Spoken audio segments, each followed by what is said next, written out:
আসসালামু আলাইকুম। উগান্ডা টিভির তারসিরা ভুয়া নিউজে আপনাদের স্বাগতম। প্রথমে বিস্তারিত, তারপরে শিরোনাম।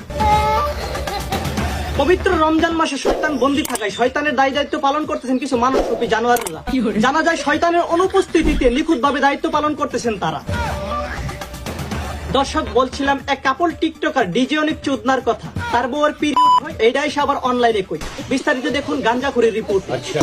আমার কপাল কতটাই খারাপ তাই না? আজকে 7টা রোজা, এই 7টা রোজার একটা রোজাও রাখতে পারলাম না। কারণ আমার বউ এখনো অসুস্থ। আমার বউর জন্য সবাই দোয়া করবেন যেন তাড়াতাড়ি সুস্থ হইয়া বাকি সবগুলা রোজা রাখতে পারে।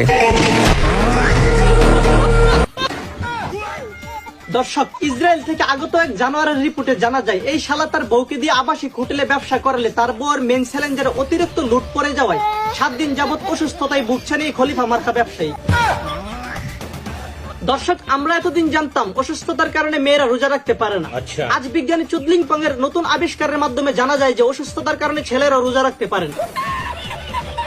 আরো জানা যায় প্রতিবন্ধী ডিজে অনিকের নির্দিষ্ট না থাকলেও বউয়ের ব্যথা ভাগ করে নেওয়ার জন্য রোজা রাখতে পারে না এই চোদনাই। বিস্তারিত দেখুন জনি সিং নামে অনিকের রিপোর্টে।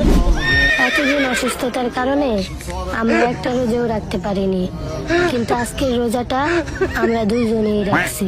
সবাই আমাদের জন্য দোয়া করবেন যেন বাকি সবগুলা রোজা রাখতে পারি।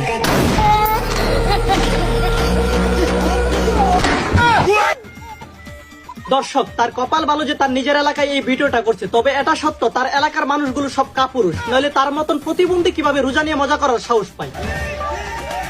দর্শক, আমার আর খবর বলার সময় নেই। আপনাদের কি মতামত আমি কমেন্টে দেখতে চাই। আমি যদি এই প্রতিবন্ধী শালারে পাই, তার মাঝখানে ঠ্যাংটা ছিড়ালাম, এটা সত্যি কথা ভাই।